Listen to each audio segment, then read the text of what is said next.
Hi everyone, good morning. Our Bible verse for today is Hebrew 11:3. By faith we understand that the universe was formed at God's command, so that what is seen was not available, was not out made of what is visible. So, may mga katanungan kasi na ano nga ba? We are part of the old earth creationism or new earth creationism. God created the universe at all time. God created instantly. When God spoke, everything was created. And that is written in the Bible. May mga nagtatanong, totoo ba ang tao dumaan sa proseso ng evolution?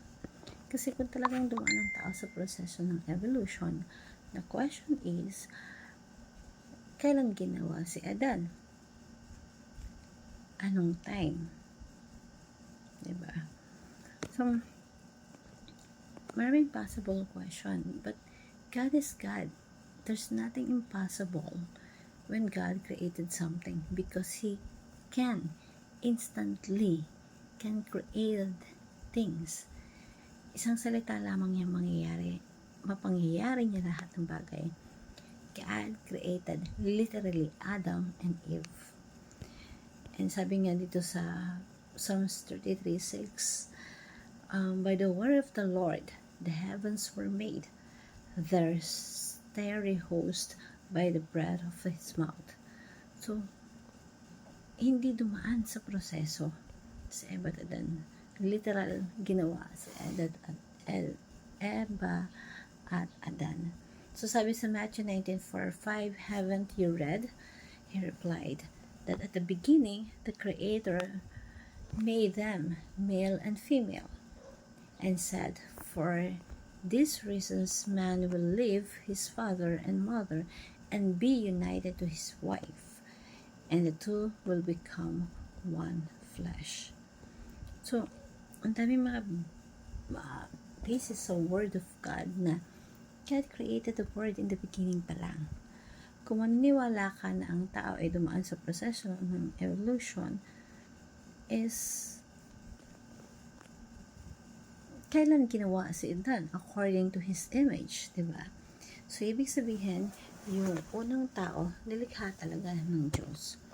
That's why, yung plan ni God na ma-restore ang all creation ng walang death, ng walang sufferings, ay magpapatuloy ng walang kasalanan. Because that is God wants us to back to His original plan. Dahil kung merong original Adam and original Eva, may pinagmulan din ang original sin. Believe literally in the historical of Adam, and believe in the doctrines of the original sin, and believe in the redemption of work of Christ na ipinanunumbalik na tayo sa original creation na kung saan walang death, walang sufferings, walang war, walang decay. So, walang kamatayan, walang pagdudusa, walang gera, walang sakit. Tatanggalin iyon ng Diyos at ibabalik na tayo dun sa original creation niya. And I want to share this simple prayer. Kailangan magmutawi sa atin or magbulay-bulay tayo why it is important to believe that nothing is impossible for God and that He can do all things. And Heavenly Father, I thank you for the creating the universe and making us in the image. Forgive me for worrying too much when in the reality there is nothing to fear. With you by His side, I believe that you are all powerful and that nothing is impossible for you. Help me to trust in your word, knowing that Adam and Eve more were real, and that through them sin entered the world because of them. But thank you, Lord. Thank you, Jesus, even more to Jesus, who came to redeem us, strengthen our faith, my faith in your word. Let my heart remain firm in believing Christ sacrifice and the hope of salvation. Please make me productive and successful today. And I pray in Jesus' name, amen.